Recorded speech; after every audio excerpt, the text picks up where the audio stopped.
Hello student, welcome to logic design class. और आज की क्लास में हम लोग प्रोडक्ट ऑफ मैक्स टर्म पढ़ेंगे। मतलब अभी हम लोग मीन टर्म मैक्स टर्म पढ़ रहे थे, के मैप पढ़ रहे थे with the help of mean term max term. तो मीन टर्म हम लोग लास्ट क्लास में डिस्कस किए थे और आज के लेक्चर में हम लोग स्टार्ट करेंगे product of max term. Product of sum, इसको हम लोग बोलते हैं मैक्स टर्म। मैक्स टर्म जब हम बुलियन फंक्शन है वो टेबल जो बनाए थे वो याद है ना आपको कि कैसे हम लोग उस वैल्यू उसमें पुट करते हैं। ठीक है, आज हम लोग उसको मैक्स टर्म को विद द हेल्प ऑफ के मैप पढ़ेंगे। देखिए हम लोग के पास ये अगर वैल्यू रहा, मान लीजिए कि 1 2 3 8 9 इस तरह का वैल्यू रहा, f is equal to XYZ WXYZ, ठीक है, क्योंकि 9 तक है तो 4 वेरिएबल हो जाएगा। तब हम लोग इसको मीन टर्म के थ्रू बनाते हैं। और अगर हम लोग के पास इस तरह का पाई का वैल्यू रहा है, ये तो लास्ट में भी हम लोग डिस्कस कर चुके हैं कि पाई का वैल्यू रहता है, और यहाँ पर हम लोग के पास है 2 4 5 6 7, तो ये हम लोग का हो जाएगा मैक्स टर्म। ठीक है, अगर ऐसा क्वेश्चन रहा तो इसको हम लोग, अगर क्वेश्चन में नहीं भी सॉल्व है मीन टर्म मैक्स टर्म, सिर्फ क्या रहा है कि सॉल्व करना है विद द हेल्प ऑफ के मैप, तो ये मीन टर्म होगा, समेशन मार्क्स है और पाई का साइन रहेगा, तो ये हम लोग का प्रोडक्ट ऑफ मैक्स टर्म है। मतलब कि इसको हम लोग को with the help of max term इस प्रॉब्लम को सॉल्व करना है। अब मान लीजिए कि हम लोग के पास एक क्वेश्चन है F A B C D और साइन 0 1 2 3 4 10 और 11, ये हम लोग के पास क्वेश्चन दिया हुआ है। ठीक है, इसको हम लोग को सॉल्व करना है with the help of max term. तो जो टेबल बनाते हैं वो सेम टू सेम वैसे ही बनाएंगे। ये 4 वेरिएबल तक है, 11 तक गया हुआ, इट्स मीन की 4 वेरिएबल, 3 वेरिएबल तो 7 ही तक चला जाएगा। तो 4 वेरिएबल में क्या करते हैं, 4 रोज एंड 4 कॉलम्स बनाते हैं। हम स्टार्ट किए हैं सीधा 4 वेरिएबल का ही एक क्वेश्चन लिए हैं, बिकॉज की हम लोग मीन टर्म में तो 2 वेरिएबल 3 वेरिएबल कर चुके थे, तो प्रोडक्ट ऑफ मैक्स टर्म में भी 2 वेरिएबल 3 वेरिएबल होगा बस वो। और सेम ये, तो हम स्टार्ट कर रहे हैं आज 4 वेरिएबल से ही। ठीक है, तो ये हम लोग को हो जाएगा ABCD, और जैसे सेम उसमें होता था 0 0 0 1 1 1 1 0 0 0 0 1 1 1 1 0। ठीक है, अब हम लोग को यहाँ पर 0 पुट करना है, तो 0 हम लोग, हाँ यहाँ पे क्या है, प्रोडक्ट ऑफ मैक्स टर्म में मीन टर्म में हम लोग 1 डालते थे, और जब मैक्स टर्म है तो हम लोग वहां पर 0 पुट करेंगे। 0 1 1 में यहाँ पे 0 होगा, फिर 3 में 0 होगा, 4 में 4 यहाँ पे 0 होगा, देन उसके बाद क्या है 10 है, 2 0 में हो गया, 1 हो गया, 3 हो गया, 2 4 10 10 कहाँ पे है, 10 में हम लोग को पुट करना है, तो हम लोग का हो जाएगा यहाँ पे, और 11 यहाँ पे, 8 9 10 11 12 13 14 एंड 15। ठीक है, तो ये हम लोग का वैल्यू पुट हो गया। अब हम लोग को क्या करना है, इसका पेयरिंग करना है। तो देखिए ये तो बहुत, ये एक पूरा हम लोग पेयर बना लेंगे। जब ये एक पूरा पेयर बना लिया हम लोग, तो इसका वैल्यू क्या हो जाएगा, यहाँ से हम लोग का हो जाएगा A डैश B डैश होगा ना, A डैश B डैश। उसके बाद फिर नेक्स्ट हम लोग का है,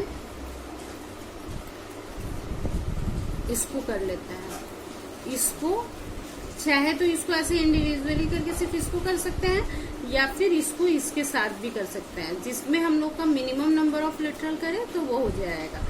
तो हम लोग इस दोनों को बनाते हैं, तो यहाँ पे हम लोग का हो जाएगा B डैश, इस दोनों से हम लोग का आ गया B डैश, और यहाँ से हम लोग के पास आ गया C, इस दोनों में C है तो C आ गया, B डैश C हो गया। उसके बाद फिर प्लस ये हम लोग का एक बच गया, तो इसको इसके साथ कर लेते हैं। तो यहाँ पर हम लोग का हो गया A डैश, और यहाँ से होगा C D आ गया।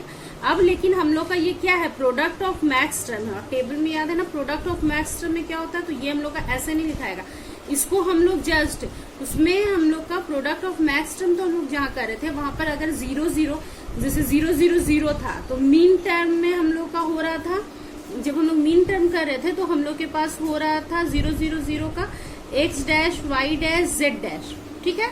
लेकिन मैक्स टर्म में क्या हो रहा था, 0 0 0 का x y z, और यहाँ पे x plus Y plus Z हो रहा था, ये इनटू में है तो ये x plus Y plus Z हो रहा था, तो ये हम लोग का तो प्रोडक्ट ऑफ मैक्स टर्म है, तो डेट्स वाई ये हम लोग का क्या हो जाएगा a प्लस बी, क्योंकि 0 में वहां पे 1 होता है डेट्स, और ये जो बार लग गया तो डैश जो हम लोग लगाते हैं तो वो तो 0 रिप्रेजेंट कर रहा है, तो इसलिए ये a प्लस बी हो गया। ये अब यहाँ पे हम लोग प्लस, यहाँ पर ये इंटू होगा, फिर b है तो b डैश है तो b प्लस c, उल्टा हो जाएगा, 1 है जो 0 हो जाएगा, c dash plus a plus c dash plus d dash, ठीक है। ये हम लोग का प्रोडक्ट ऑफ मैक्स टर्म में इसका आंसर आएगा। क्लियर हुआ? इसका एक और एग्जाम्पल हम बता देते हैं तो अच्छा से क्लियर हो जाएगा, ठीक है। नेक्स्ट हम लोग के पास मान लीजिए कि एक क्वेश्चन इस तरह से दिया हुआ है कि if A B C D है, ए बी सी डी है, और उसके बाद समेशन 0 1 2 5 8 9 और 10, ये हम लोग के पास क्वेश्चन है। क्लियर हुआ? क्वेश्चन ये है।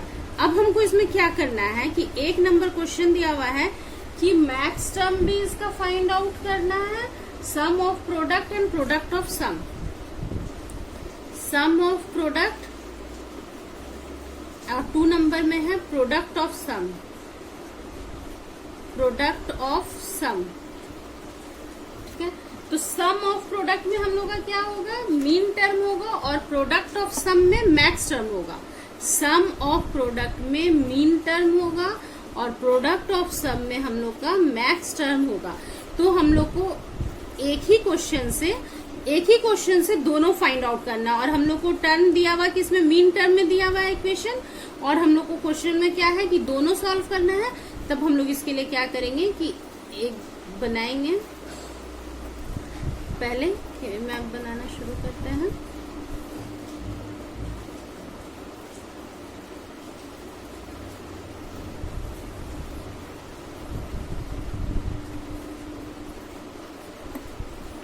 ए बी सी डी 0 0 0 1 1 1 1 0 0 0 0 1 1 1 1 0, ठीक है। इस इक्वेशन को ऐसे ही हम लोग पुट कर देंगे मीन टर्म को, तो 0 में हम लोग का क्या हो जाएगा, यहाँ पे तो होता है 1 0 1 2 5 1 0 1 5, उसके बाद 5 के बाद 8 1 0 0 8 8 9 10, ठीक है। ये हम लोग का आया होगा ना 8 9 10।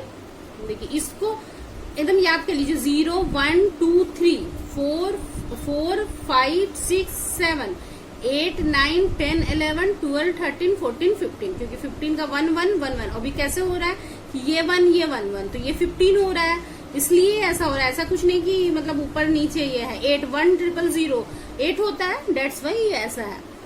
अब जितना ये हम लोग का मीन टर्म हो गया, ठीक है। अब हमको मैक्स टर्म डालना है, तो मैक्स टर्म में हम लोग यहाँ क्या करेंगे, जितना बचा हुआ रेस्ट बॉक्सेस है सब में 0 पुट कर देंगे। देखिए सब में 0 पुट कर देंगे, क्योंकि मैक्स टर्म तो दिया हुआ नहीं था, फाइंड आउट करना था। तो जितना मीन टर्म है उसके बाद जो भी बचा हुआ है वो हम लोग का मैक्स टर्म हो जाएगा। अब मैक्स टर्म हो गया तो मीन टर्म का अब इसको पेयर करेंगे, तो अब किसी को भी पहले कर लीजिए। पेयरिंग करने टाइम चलिए पहले मैक्स टर्म को इसी को कर लेते हैं, 0 0 को ही पहले पेयर कर लेते हैं मैक्स टर्म को। तो ये एक पेयर बन गया इसका, तो इसको हम लोग को मैक्स टर्म में लिखना है f इजिकल टू, यहाँ पे हम लोग f डैश डाल देते हैं ताकि याद रहेगा कि ये हम लोग का मैक्स टर्म है, या फिर आप इसको ऐसे पाई में करके लिख लीजिए कि याद रखने के लिए कि इसका है। तो यहाँ पर हम लोग का क्या हो जाएगा, a b, ये हम लोग का एक पेयर बना था तो इसलिए इसका सी डी, तो हम लोग का हो गया सी डी, ठीक है। दूसरा हम लोग इसको बना लेते हैं फोर्थ का, तो यहाँ से हम लोग का क्या हो गया, ए बी हुआ ना, इसको ये करे और इसको ये करे तो हो गया, ये भी 2 हम लोग का हो गया। नेक्स्ट हम लोग का ये बचा हुआ है और ये बचा हुआ, बस यही 2 बचा हुआ है हम लोग का। तो इसको ऐसे और इसको ऐसे, तो यहाँ से हम लोग के पास हो गया B, इस दोनों से निकालने के पास हम लोग के पास हो गया B, और यहाँ से हम लोग दोनों देखेंगे तो हम लोग के पास हो गया D dash, B D dash आ गया। बट हम लोग क्या कर रहे हैं, प्रोडक्ट ऑफ मैक्स टर्म निकाल रहे हैं, इसलिए हम लोग इसको क्या करेंगे, equal to C plus D, और दोनों में क्या लग जाएगा, बार लग जाएगा, है नहीं, इंटू A प्लस B, ये दोनों में भी बार लग गया, और यहाँ पे B प्लस D में बार नहीं लगेगा और B में लग जाएगा। क्लियर हुआ? ये हम लोग का प्रोडक्ट ऑफ मैक्स टर्म निकल गया। अब हम लोग को मीन टर्म निकालना है, तो मीन टर्म में हम लोग देखते हैं कि कितना पेयर बन रहा है हम लोग का। एक ये बन रहा है, एक ये बन रहा है, ये दोनों एक बन रहा है। तो पहले इसी दोनों को सॉल्व करते हैं, यहाँ 1 छूट गया है, इसको बाद में बनाएंगे। तो यहाँ हम लोग का इसको ऐसे कर लेंगे तो याद रहेगा किसका है।